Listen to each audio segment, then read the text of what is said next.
चलिए, good evening सभी लोगों को। कैसा है सब लोग? बढ़िया, मस्त। चलिए, उम्मीद करते हैं कि अच्छा होंगे। आप सभी का result with Rudra sir channel में स्वागत है। चलिए, तो फिजिक्स का कल हम लोग क्लास 1 देखे थे। कैसा लगा आप लोग बताया नहीं। तो क्या हमें नेक्स्ट क्लास लेकर आना चाहिए, नहीं लेकर आना चाहिए? आपका रिवीजन कराना चाहिए, छोड़ देना चाहिए? इस वीडियो में आप लोग बताएंगे कमेंट करके कि क्या कराना चाहिए या नहीं कराना चाहिए। क्योंकि हम मेहनत करें, आप नहीं मेहनत करें तो फिर बात जमेगी नहीं भाई साहब। ठीक, चलिए।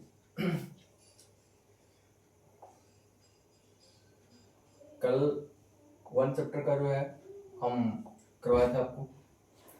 आज जो है आगे बढ़ते हैं कि आप सभी लोग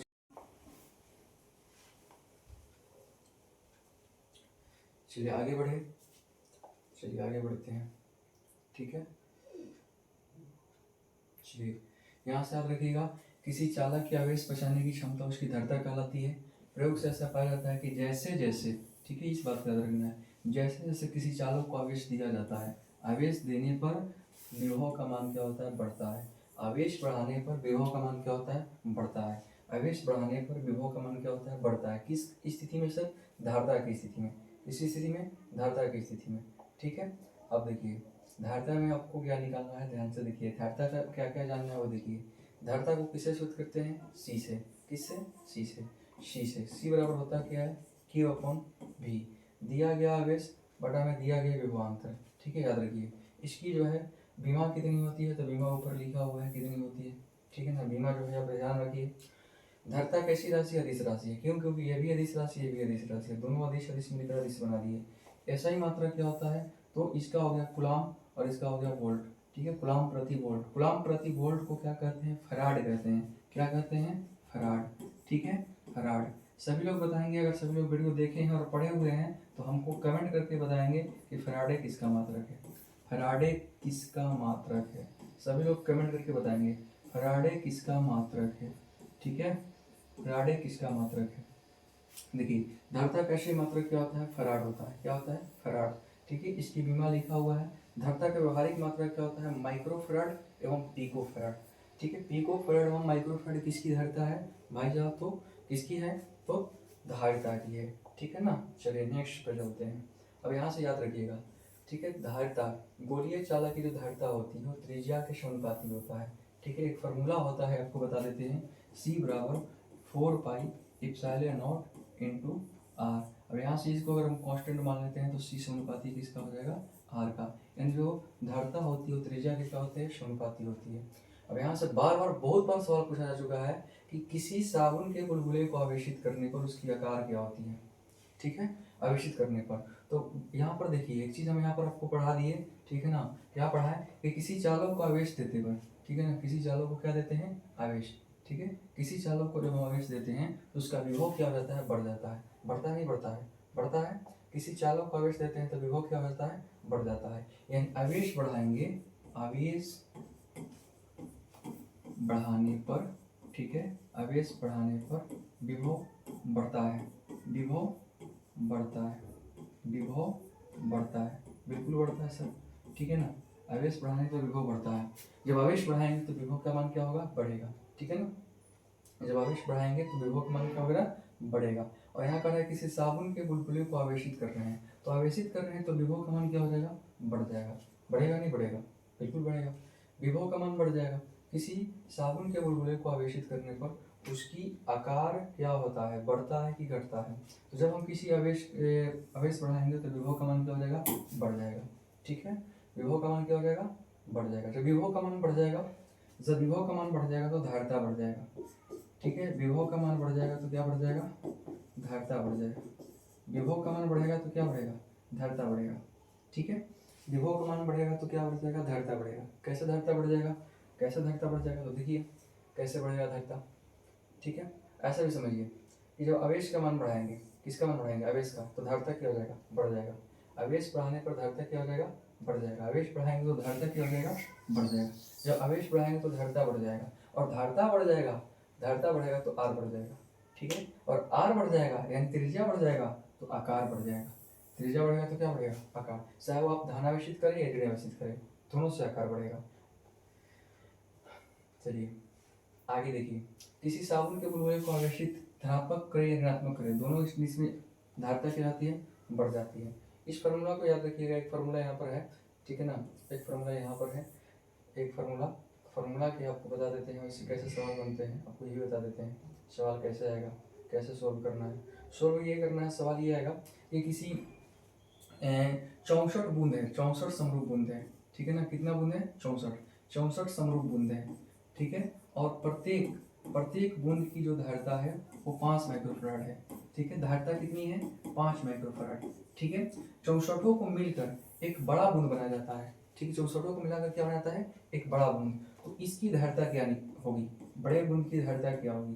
तो यहाँ पर फॉर्मूला लगाएंगे आप, सी डैश बराबर सी गुने, ठीक है, ये जो n दिया हुआ है इसको n मान लेंगे, 64 संख्या n के पावर में कर देंगे 1/3, ठीक है ना। तो यहाँ से जो है कई बार ये सवाल पूछा जा चुका है, सी डैश बराबर हो जाएगा, सी का मान कितना हो गया 5 और n का मान कितना हो गया 64 के पावर में हो गया 1/3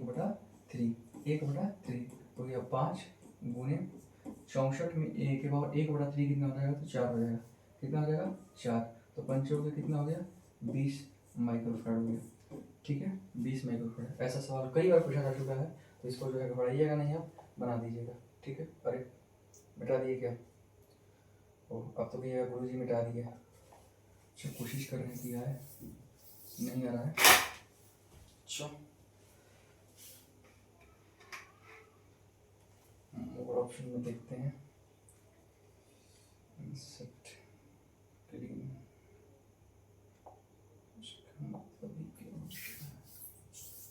ब्रश,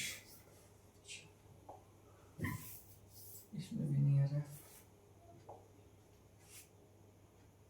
छोड़ दिया, ठीक है। थोड़ा सा पीछे वीडियो करके देख लीजिएगा आप लोग, ठीक है ना, पीछे वीडियो करके देख लेंगे, ठीक है। चलिए देखिए,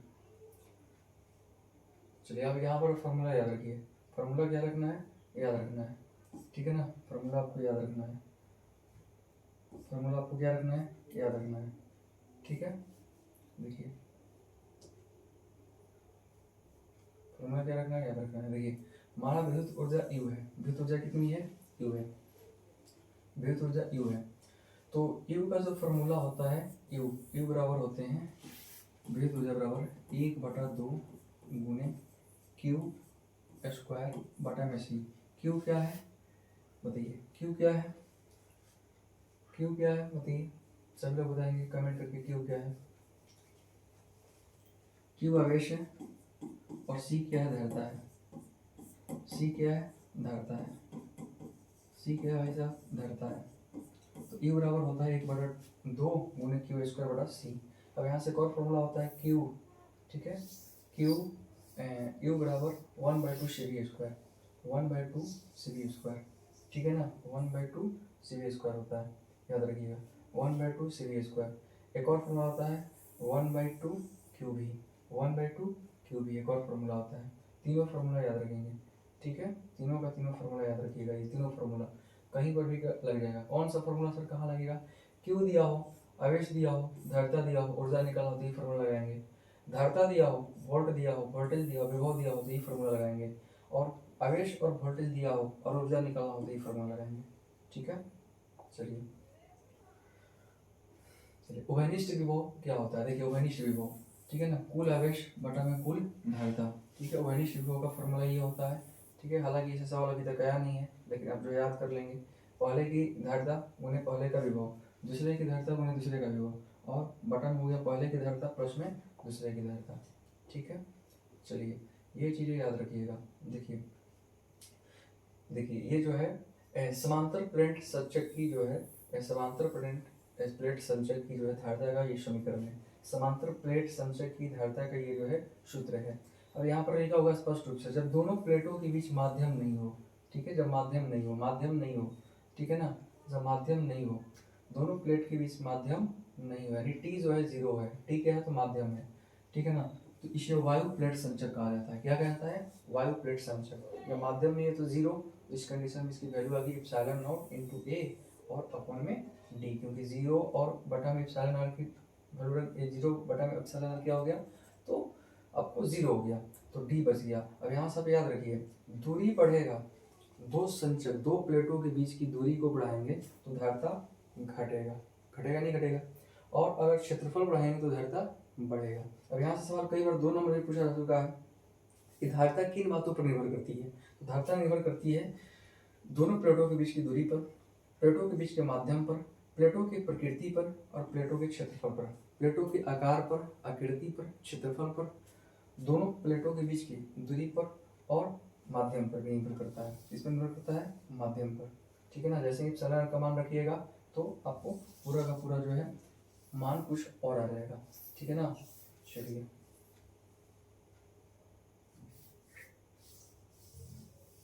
नेक्स्ट पर देखिए, देखिए ये जो है अगर माध्यम में रखे हैं, कोई परावैद्युत पदार्थ है, परावैद्युत माध्यम में और उसमें रखे हैं, ठीक है ना, दो प्लेट को, तो उसके बीच जो धारिता हो जाएगी सी बराबर epsilon nought epsilon R into A upon D, ठीक है।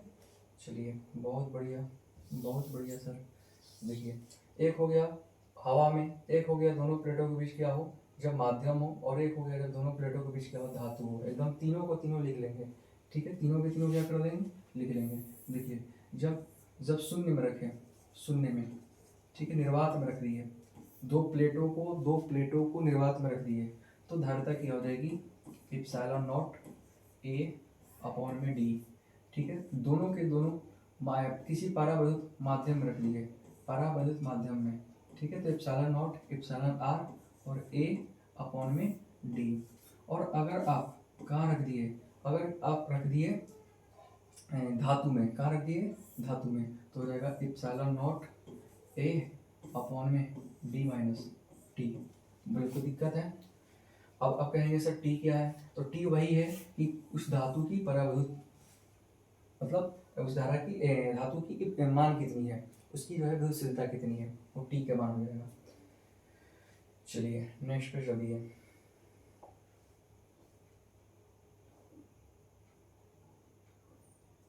देखिए किसी गोलीय आवेशित चालक के भीतर विद्युत क्षेत्र का मान कितना होता है, शून्य होता है। एकदम इसको याद रखिए, कई बार पूछा जा चुका है। किसी गोलीय आवेशित गोलीय चालक, खोखला गोलीय चालक के अंदर विद्युत क्षेत्र का मान कितना होता है, शून्य होता है।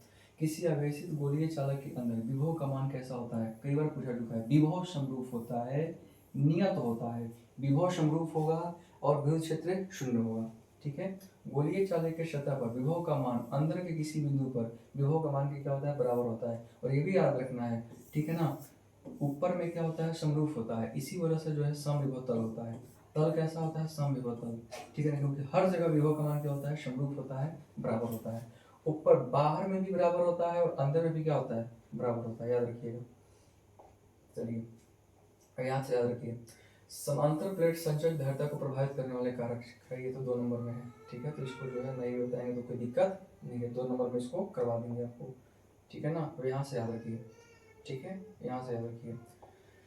देखिए समविभव तल, ठीक है ना, समविभव तल, प्रत्येक बिंदु पर विभव का मान क्या होता है, समान होता है। समविभव तल क्या है, तो समविभव तल वह तल जहाँ पर प्रत्येक बिंदु पर विभव का मान समान हो, उसे समविभव तल कहा जाता है। समविभव तल में आवेश को चलाने के लिए किया गया कार्य क्या होता है, शून्य होता है। आवेश को चलाने के लिए किया गया कार्य कितना होता है, शून्य होता है। क्यों शून्य होता है, तो v बराबर में होता है W/Q, और यहाँ से W बराबर हो जाएगा V इंटू क्यू। तो जब भाई साहब V वोल्टेज हर जगह विभव का मान जो है, हर जगह विभव का मान क्या होता है, समान होता है, तो विभवांतर जो है शून्य हो जाएगा। विभवांतर क्या हो जाएगा, शून्य, क्योंकि हर जगह विभव का मान समान है। ए बिंदु पर भी विभव x है, बी बिंदु पर भी विभव x है, तो दोनों के बीच विभवांतर कितना हुआ, 0 हुआ, तो v का मान 0 हो गया, तो पूरा का पूरा W भी क्या हो जाएगा, 0 हो जाएगा। चलिए प्रत्येक आवेशित चालक एक समविभव तल होता है। प्रत्येक आवेशित चालक कैसा होता है, समविभव तल होता है। विद्युत तीव्रता समविभव तल की क्या होती है, लंबवत होती है। क्या होती है, समविभव तल के लंबवत होती है, क्योंकि समविभव तल जो है ऊपर होता है उसको कट करके निकलती है। अब ये समविभव तल है, यहाँ से कट करके निकली, विद्युत क्षेत्र कट करके निकली तो बाहरी तो आई, तो समविभव तल के कितना हो गया, लंबवत हो गया। चलिए, समविभव तल विद्युत तीव्रता की दिशा को व्यक्त करता है। समविभव तल से हम लोग को क्या मालूम चलता है? विद्युत क्षेत्र की तीव्रता का दिशा मालूम चलता है। ठीक है, चलिए अगला नोट देखिए। अगला नोट, जब किसी चालक को सप्लाई से जोड़ दिया जाता है, किससे जोड़ दिया जाता है? सप्लाई से, तो विभव का मान क्या होता है? समान होता है। विभव का मान क्या होता है? समान। और जब किसी चालक को सप्लाई से अलग कर दिया जाता है तो आवेश का मान समान होता है। क्या सर, गजब का ये कॉन्सेप्ट है कि जब किसी सप्लाई से जोड़ दिया जाता है तो विभव का मान क्या होता है? समान हो जाता है। ठीक है, और जब किसी चालक को सप्लाई से अलग कर देंगे तो आवेश का मान समान कर देंगे। तो याद रखिए, ठीक है, अलग अलग अलग से हो गया आवेश। ठीक है, अलग से क्या हो गया? आवेश। ठीक है, अलग से क्या हो गया? आवेश। और याद रखिए, जोड़ देंगे तो विभव, जोड़ेंगे तो विभव। ठीक है, मिला देंगे तो विभव और अलग कर देंगे तो आवेश। ठीक है, आवेश का मान समान हो जाएगा। चलिए नेक्स्ट देखिए, अब यहाँ से बात याद रखिए, संचक को श्रेणी क्रम समूहन में प्रत्येक संचक पर आवेश की मात्रा क्या होती है? समान होती है। श्रेणी क्रम में आवेश समान होते हैं, श्रेणी क्रम में आवेश समान होते हैं। और समांतर क्रम में देख लीजिए, श्रेणी क्रम में आवेश समान होते हैं, श्रेणी क्रम में आवेश क्या होते हैं? समान होते हैं। और आपको समांतर क्रम में, ठीक है, समांतर क्रम में भी लिखा होगा, समांतर क्रम में क्या हो जाता है? देखिए समांतर क्रम में समांतर क्रम में, श्रेणी क्रम में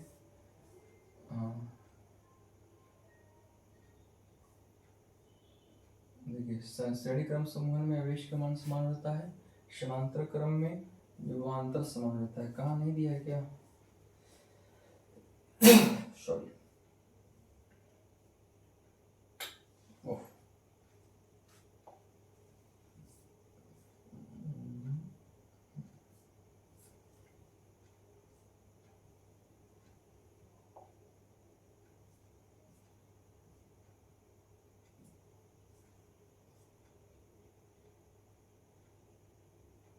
देखिए, ठीक है, याद रखिए, श्रेणी क्रम में किसकी मान समान होती है? आवेश की। और समांतर क्रम में किसका होता है? विभव का। सर कहीं छूट गया हो, ठीक है ना? चलिए, श्रेणी क्रम में किसकी मान समान होती है? श्रेणी क्रम में, श्रेणी क्रम में किसकी मान समान होती है? आवेश की। ठीक है, और समांतर क्रम में किसकी मान समान होती है? समांतर क्रम में जो है वो किसकी मान समान होती है? हाँ, विभव की। ठीक है, याद रखिएगा। चलिए नेक्स्ट देखिए, एक और चीज याद रखिएगा, श्रेणी क्रम में, ठीक है, समांतर क्रम में जोड़ेंगे तो जब समतुल्य धारिता होगी वो प्रत्येक संचय की धारिता से अधिक हो जाता है। और श्रेणी क्रम में जोड़ेंगे तो जो समतुल्य धारिता की मान आएगी वो प्रत्येक संचय की धारिता से क्या हो जाएगा? कम हो जाएगा। क्या कॉन्सेप्ट है गुरु जी?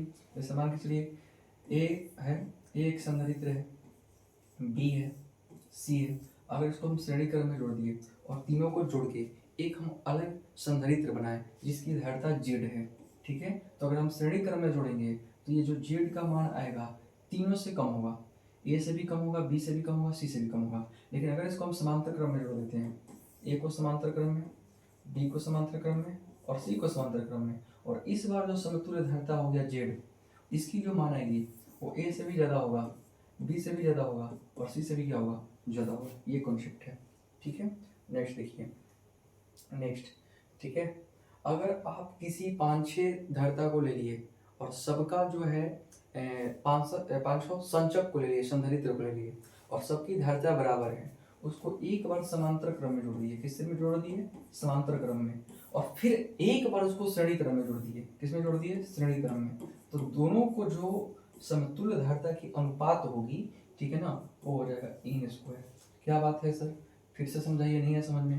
तो एक धारिता हो गया ए, एक संचक हो गया ए, ठीक है, एक दूसरा संचक हो गया बी, तीसरा संचक हो गया 3, ठीक है ना, प्रत्येक की धारिता बराबर है, इसकी भी धारिता सी है, इसकी भी धारिता सी है और इसकी भी धारिता क्या है? सी है।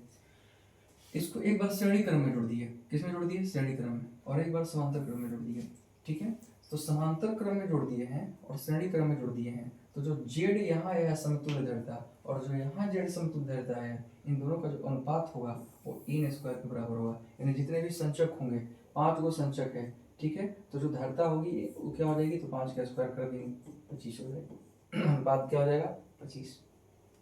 चलिए नेक्स्ट, चलिए सब पढ़ा चुके हैं, आपको रिवीजन कर रहे हैं, ठीक है ना, तो कोई आपको जो है इशू नहीं होना चाहिए।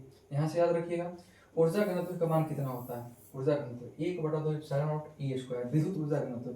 और चुंबकीय ऊर्जा घनत्व का मान कितना होता है? सभी लोग बताएंगे B² 2 μ0, ठीक है। और विद्युत ऊर्जा घनत्व का मान कितना होता है? 1/2 ε0 E²। चलिए नेक्स्ट देखिए। अब यहाँ पर एक जनरेटर की बात याद रखना आपको कि जनरेटर, वांडी ग्राफ जनरेटर के बारे में याद रखना है। क्या याद रखना है? तो देखिए वांडी ग्राफ जनरेटर जो है वो हाई वोल्टेज उत्पन्न करता है, 10⁶ वोल्ट, ठीक है, उत्पन्न करता है, ठीक है। बाकी जो है ऑब्जेक्टिव इसका पूरे का पूरा जो है 1 और 2 चैप्टर का कंप्लीट हो गया। कल हम लेकर आएंगे इसका PYQ, आप लोग सभी लोग देखेंगे और देखेंगे कि क्या हम सर जो पढ़ाए हैं उससे सवाल बन रहा है नहीं बन रहा है। कुछ 1-2 अतिरिक्त सवाल भी होंगे जो इसमें आपका नहीं होगा, उसको भी कल हम कवर करा देंगे, ठीक है। चलिए थैंक यू, बहुत बढ़िया। सभी लोग जो है सेशन को जो है लाइक करें, लेसन को अच्छे से कंप्लीट करें, ठीक है। चलिए जल्दी से जल्दी 1K पहुंचाएं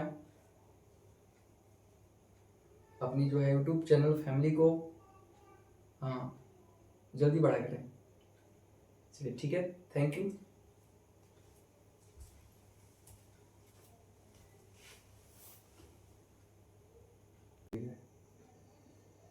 ओ हाँ चलिए, तो चैप्टर 2 की शुरुआत कर दी जाए। चलिए कर दी जाए सब लोगों को। चलिए सब लोग रेडी हैं? चलिए तो देखिए चैप्टर 2 यहाँ से स्टार्ट होता है। चैप्टर 2, ठीक है। जो जो बातें बताएंगे उसको पॉइंट करते रहिएगा। और जो भी क्या बातें हैं नोट्स में सारा चीज़ आपका मिल जाएगा ये। तो कोशिश करना है कि सारा का सारा चीज़ जो है लिखिए, हाँ हाईलाइट कर लीजिए पढ़ते समय, और हाईलाइट करके ही पढ़ना है। चलिए विभव, देखिए एक वर्ड आया हुआ है विभव। चैप्टर का नाम है स्थित विद्युत विभव एवं धारिता, ठीक है। कंप्लीट जो है इसको हम लोग पढ़ेंगे, खत्म करेंगे ऑब्जेक्टिव इसका। देखिए विभव, तो सबसे पहले आप याद रखेंगे विभव का आशय मात्रक। विभव बराबर होता है क्या? विभव को सूचित किससे करते हैं? V से। होता क्या है? W/Q। चलिए भाई साहब बहुत बढ़िया। W का क्या होता है? जूल, ठीक है। आवेश का क्या होता है? कूलाम। तो विभव का जो एसआई मात्रक हो जाएगा, सॉरी जो मात्रक हो जाएगा जुलाम प्रति कूलाम, सॉरी जुलाम बोल रहे हैं, जूल प्रति कूलाम, जूल प्रति कूलाम, जूल प्रति कूलाम, ठीक है। विभव का एसआई मात्रक क्या हो जाएगा? विभव का एसआई मात्रक हो जाएगा जूल प्रति कूलाम। और इसको हम लोग क्या बोलते हैं? इसको हम लोग क्या बोलते हैं? तो वोल्ट बोलते हैं। क्या बोलते हैं? वोल्ट, ठीक है। तो यानी विभव का जो एसआई मात्रक होता है वो वोल्ट होता है। एसआई मात्रक क्या होता है? वोल्ट होता है। और ऐसे मात्रक क्या होते हैं? यूनिट क्या होता है? तो हाँ जूल प्रति कूलाम होता है। चलिए नेक्स्ट पे चलते हैं। नेक्स्ट हाँ चलिए, अब इसकी यहाँ पर बीमा देख लीजिए। बीमा जो है वो कितनी है? ml² T−3 और I−1। चलिए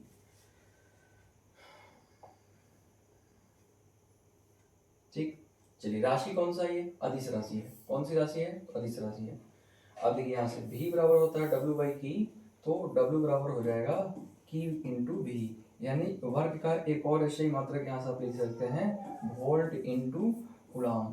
वोल्ट इंटू कूलाम किसका मात्रक है? तो कार्स का मात्रक है। किसका मात्रक है? कार्स को। चलिए आगे देखिए, ठीक है। आगे क्या कर रहा है? आगे कर रहा है कि अनंत में आवेश को चलाने पर कोई कार्य संपन्न नहीं होता है। क्यों नहीं होता है भाई साहब? अनंत में आवेश को कोई अनंत जगह पर रख दीजिए कोई आवेश, और वहां पर उसको चलाइए, तो कोई जो है कार्य आपको नहीं करना है, ठीक है। क्यों नहीं करना है? तो देखिए करना इसलिए नहीं है क्योंकि V बराबर होता है W/Q। W क्या होता है? Q। अनंत में आवेश को चलाने पर कोई कार्य संपन्न नहीं होता है। क्योंकि देखिए अनंत में क्या है कि ये अनंत है, ठीक है ना, ये अनंत है। और अनंत यहाँ पर ये है, तो यहाँ पर सब जगह जो है विभव क्या है? समान है। विभव क्या है? समान। विभव हर जगह उसका विभव का मान क्या है? समान है। अनंत पर हर जगह विभव का मान समान है। जब हर जगह विभव का मान समान है तो कार्य बराबर यहाँ से फॉर्मूला शब्द लिख देंगे W बराबर, ठीक है, V × Q। और जब आपको हर जगह विभव का मान समान ही है, ठीक है ना, हर जगह विभव का मान समान है, तो आप कहीं पर भी विभव का मान हर जगह जो समान है तो Q को जो है कहीं पर भी चलाइए, कहीं पर भी चलाइए, कोई आपको कार्य करने की क्षमता मतलब कार्य करने की आवश्यकता नहीं, क्योंकि हर जगह विभव क्या होता है, समान होता है। चलिए, अनंत पर विभव का मान शून्य होता है। अनंत पर विभव का मान क्या होता है, शून्य होता है। क्यों वही शून्य होता है, शून्य क्यों होता है कि देखिए अनंत पर हर जगह विभव समान होता है, तो यहाँ ए बिंदु है अनंत पर, ये बी बिंदु है, ठीक है ना, और हर बिंदु पर जो है यहाँ पर जैसे मान के चलिए कि विभव इसका x हो गया और यहाँ पर भी x हो गया, जब हम यहाँ से उठाकर यहाँ लेके जाएंगे तो विभव को कितना विभवांतर हो जाएगा, ठीक है, विभवांतर कितना हो जाएगा, VA माइनस VB हो जाएगा, होगा कि नहीं होगा, VA के पास x है और VB के पास भी x है, तो विभवांतर कितना हो जाएगा, विभवांतर यही तो होता है अंतिम माइनस प्रारंभिक, तो या तो आप बोल सकते हैं VB माइनस VA हो गया। अगर हम VB से उठाकर VA लाते हैं, VB के पास यानी B से उठाकर कहाँ लाते हैं, A पर लाते हैं, B से उठाकर लाते हैं तो ये हो जाएगा, और अगर हम, ठीक है ना, ए से उठा बी से ए से उठाकर बी पर लाते हैं, ए से उठाकर कहाँ लाते हैं, बी पर, तो विभवांतर ये हो जाएगा, और अगर हम बी से उठाकर कहाँ लाते हैं, ए पर, बी से उठाकर ए पर लाते हैं तो विभवांतर ये हो जाएगा। अब एक्स यहाँ पर भी एक्स है और यहाँ पर भी एक्स है, तो विभव का मान कितना हो जाएगा, 0 हो जाएगा, ठीक है। जब विभव का मान 0 हो जाएगा तो इस वाले में रखिएगा 0, ठीक है, तो आवेश का मान कार्य का मान कितना हो जाएगा, 0 हो जाएगा, ठीक है। पृथ्वी पर विभव का मान कितना होता है, यानी पृथ्वी का जो विभव होता है, पृथ्वी का विभव वो क्या होता है, शून्य होता है, याद रखिएगा, पृथ्वी का विभव कितना होता है, शून्य होता है।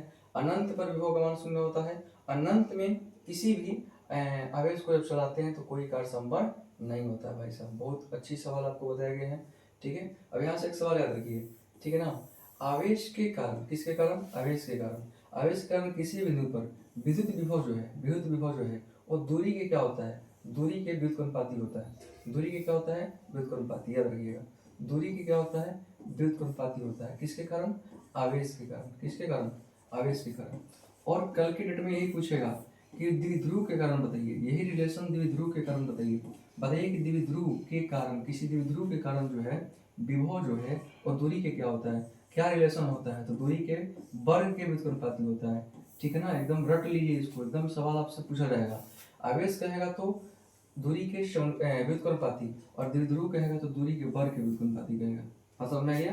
यही अगर विद्युत क्षेत्र में रिलेशन निकालना होगा तो ई समानुपाती हो जाएगा 1/r², किसके कारण, तो आवेश के कारण, किसके कारण, आवेश के कारण। और अगर यही आप द्विध्रुव के कारण निकालेंगे, किसके कारण, द्विध्रुव के कारण, तो द्विध्रुव में आ जाएगा, हो जाएगा आपका ई समानुपाती 1/r³, यानी यहाँ पर दूरी के घन के समानुपाती व्युत्क्रमानुपाती हो जाएगा, दूरी के घन के व्युत्क्रमानुपाती हो जाएगा, दूरी के घन के व्युत्क्रमानुपाती हो जाएगा, किसके वजह से, द्विध्रुव की वजह से, किसके वजह से, द्विध्रुव की वजह से। द्विध्रुव के कारण जो है आपको दूरी के वर्ग दूरी के घन के व्युत्क्रमानुपाती हो जाएगा, क्या, विद्युत क्षेत्र। और अगर यही बात आपसे विभव पूछेगा तो दूरी के वर्ग के व्युत्क्रमानुपाती होगा।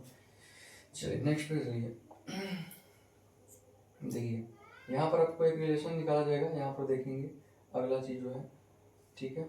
देखिए अब यहाँ से आपको एक फॉर्मूला है E=V/R, ठीक है ना, E=V/R, यानी विद्युत क्षेत्र जो होता है, विद्युत क्षेत्र, ठीक है, विद्युत क्षेत्र बराबर क्या होते हैं, विद्युत क्षेत्र, विद्युत क्षेत्र बराबर होता है विद्युत विभव, क्या होता है, विद्युत विभव, विद्युत विभव होता है, और साथ में क्या होते हैं, तो दूरी होते हैं, बटा में क्या होते हैं, दूरी, बटा में क्या हो जाएंगे, दूरी हो जाएगा, बटा में जो है दूरी हो जाएगा, ठीक है, याद रखना आपको, बटा में क्या हो जाएगा, तो दूरी हो जाएगा, ठीक है, दूरी हो जाएगा। विद्युत क्षेत्र बराबर हो जाएगा विद्युत विभव बटा में दूरी, यानी विद्युत क्षेत्र बराबर हो जाएगा E=V/R। यहाँ से एक और फॉर्मूला आप निकाल सकते हैं, क्या फॉर्मूला निकाल सकते हैं भाई साहब, तो विद्युत क्षेत्र का एक और ऐसा ही मात्रा क्या होता है, ऐसा ही मात्रा क्या होता है विद्युत क्षेत्र का, पहले ये देख लीजिए उसके बाद फॉर्मूला देखिएगा। फॉर्मूला तो हो गया आपका V=E/R, E/R, ठीक है। और यहाँ से अगर हम विद्युत क्षेत्र का एक और तीव्रता का एक और मात्रा निकालना चाहते हैं तो विभव का क्या हो गया, वोल्ट, ठीक है, और दूरी का क्या हो गया, मीटर, तो हो गया वोल्ट प्रति मीटर, वोल्ट प्रति मीटर। कोई दिक्कत है, चलिए नेक्स्ट देखिए, देखिए यहाँ पर लिखा हुआ है विद्युत तीव्रता का व्यवहारिक मात्रा क्या होता है, वोल्ट प्रति मीटर, और विद्युत फ्लक्स का सही मात्रा क्या होता है, वोल्ट इंटू मीटर। कल आप विद्युत फ्लक्स पढ़े थे, E/dA, याद आया, E/dA cos थीटा, ये किसका मान होता है, ये मान होता है भाई साहब किसका, किसका मान होता है, ये फाई बराबर होता है, फाई बराबर, फाई से किसको सिद्ध करते हैं, तो विद्युत फ्लक्स को, E D A cos theta. E इसमें क्या है, ई जो है विद्युत क्षेत्र है, डी ए क्या है, क्षेत्रफल है। विद्युत क्षेत्र को किससे सूचित करते हैं, सॉरी विद्युत क्षेत्र को ई से सूचित करते हैं। इसका ऐसे मात्रक क्या होता है, तो इसका ऐसे ही मात्रक हो गया आपका, जैसे मान के चलिए यहाँ से आप लिख लीजिए विद्युत तीव्रता का व्यवहारिक मात्रक क्या होता है, वोल्ट, वोल्ट प्रति मीटर, ठीक है। और एरिया का क्या होता है, मीटर स्क्वायर। तो यहाँ से मीटर कैंसिल हो गया, एक कैंसिल हो गया, तो volt into metre, volt into metre किसका मात्रक है, तो विद्युत फ्लक्स का मात्रक है। आया समझ में। चलिए नेक्स्ट देखिए, देखिए ये वाला रिलेशन याद रखिएगा, ठीक है। ई वी बराबर माइनस डी वी बटा D R. Minus D V बटा डी आर को क्या कहते हैं, विभव प्रवणता कहते हैं। क्या कहते हैं, विभव प्रवणता कहते हैं। क्या कहते हैं, विभव प्रवणता। विभव प्रवणता का मान कितना होता है, कई बार आपको पूछ दिया जाए और कई बार पेपर में डी वी बटा डी एक्स भी देता है, तो आपको घबराना नहीं है। यहाँ माइनस जो साइन है ये बताता है कि विद्युत क्षेत्र ऋणात्मक दिशा में है, ठीक है ना। चलिए नेक्स्ट देखिए, अब यहाँ से याद रखिए, विभव प्रवणता जो है कैसी राशि है, तो सदिश राशि है। कैसी राशि है, सदिश राशि है। और इसकी दिशा जो है विभव के घटते मान की ओर होता है।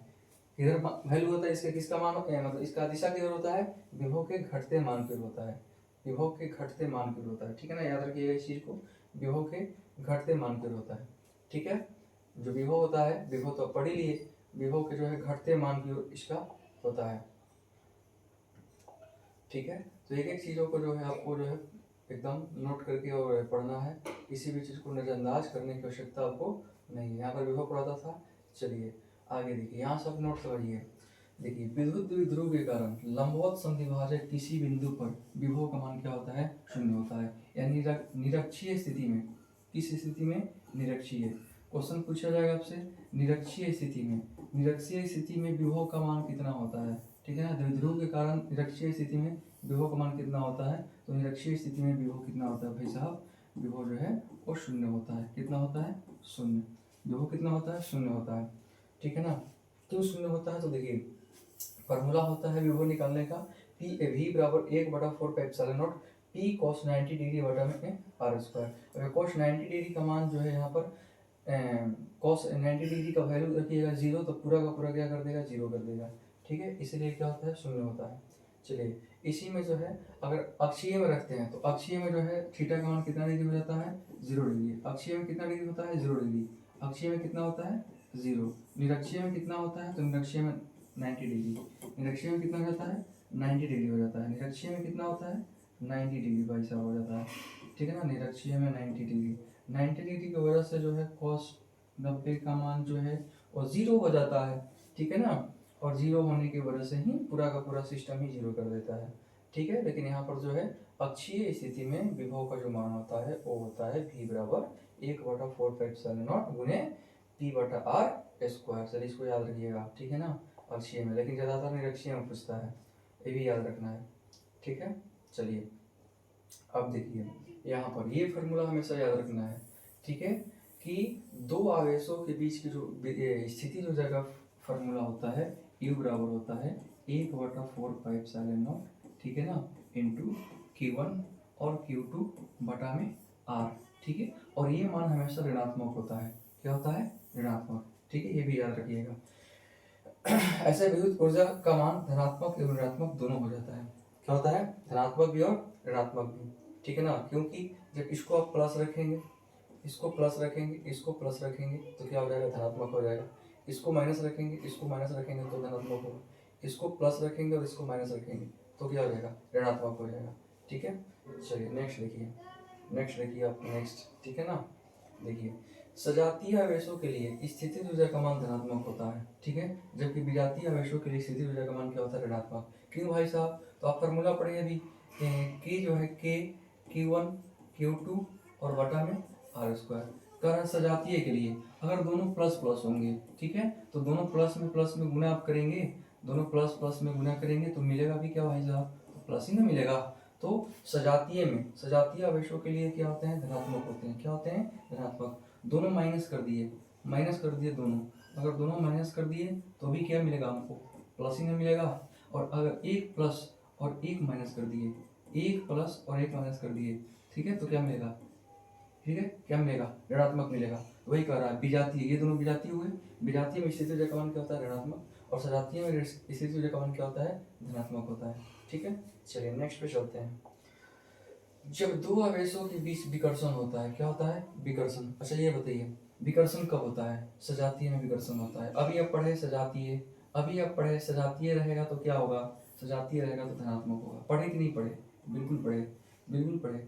विजातीय होगा तो क्या होगा, विजातीय, विजातीय होगा तो निगेटिव होगा, विजातीय होगा तो निगेटिव होगा। अभी तो पढ़े हैं, अभी पढ़े हैं। तो क्या हम कह सकते हैं कि जब सजातीय होगा तो धनात्मक होगा, विजातीय होगा तो ऋणात्मक होगा, बिल्कुल कर सकते हैं। वही बात लिखा हुआ है, जब दो आवेशों के बीच विकर्षण होता है तो स्थिति ऊर्जा का मान क्या होता है, धनात्मक होता है। जब दो आवेशों के बीच आकर्षण होता है, क्या होता है, आकर्षण, तो स्थिति ऊर्जा का मान क्या होता है, ऋणात्मक होता है।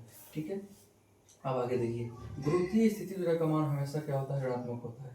गुरुत्वीय स्थिति ऊर्जा का मान हमेशा क्या होता है, ऋणात्मक होता है। गुरुत्वीय स्थिति ऊर्जा का मान, ठीक है ना, गुरुत्वीय स्थिति ऊर्जा का मान हमेशा क्या होता है, ऋणात्मक होता है। क्यों होता है भाई गुरुत्वीय स्थिति ऊर्जा, कौन सी गुरुत्वीय स्थिति ऊर्जा, तो गुरुत्वीय स्थिति ऊर्जा को हम सूचित करते हैं E बराबर आपको E बराबर हो जाता है G m1m2 बटा में आर स्क्वायर, m1m2 बटा में आर स्क्वायर। ठीक है, और g का मान इतना ज़्यादा बड़ा होता है, आपको मालूम है 6.67 गुणे 10 की पावर माइनस 11। ठीक है ना, इसी की वजह से इतना बड़ा मान है और माइनस में मान है कि जो है मान को ये क्या कर देता है, हमेशा का हमेशा ऋणात्मक कर देता है। ठीक है ना, माइनस नेगेटिव में माना जाता है। ठीक है, आगे देखिए, सजातीय आवेशों को दूर ले जाने पर स्थिति ऊर्जा का मान क्या होता है, घटता है। सजातीय आवेशों को दूर लेने पर स्थिति ऊर्जा का मान क्या होता है, घटता है। और सजातीय आवेशों को नजदीक लाने पर स्थिति ऊर्जा का मान क्या होता है, बढ़ता है। सजातीय आवेश को दूर लेके जाएंगे तो स्थिति ऊर्जा का मान क्या होगा, घटेगा। कैसे घटेगा, तो ऐसे घटेगा, ये समझिए कि जैसे मान के चलिए यहाँ पर दो सजातीय आवेश है, प्लस और प्लस। ठीक है, दोनों की दूरी बढ़ा दिए, दूरी बढ़ा दिए, यानी आर का मान क्या हो गया, बताइए आर का मान क्या हो गया, ज़्यादा हो गया। आर का मान क्या हो गया, ज़्यादा।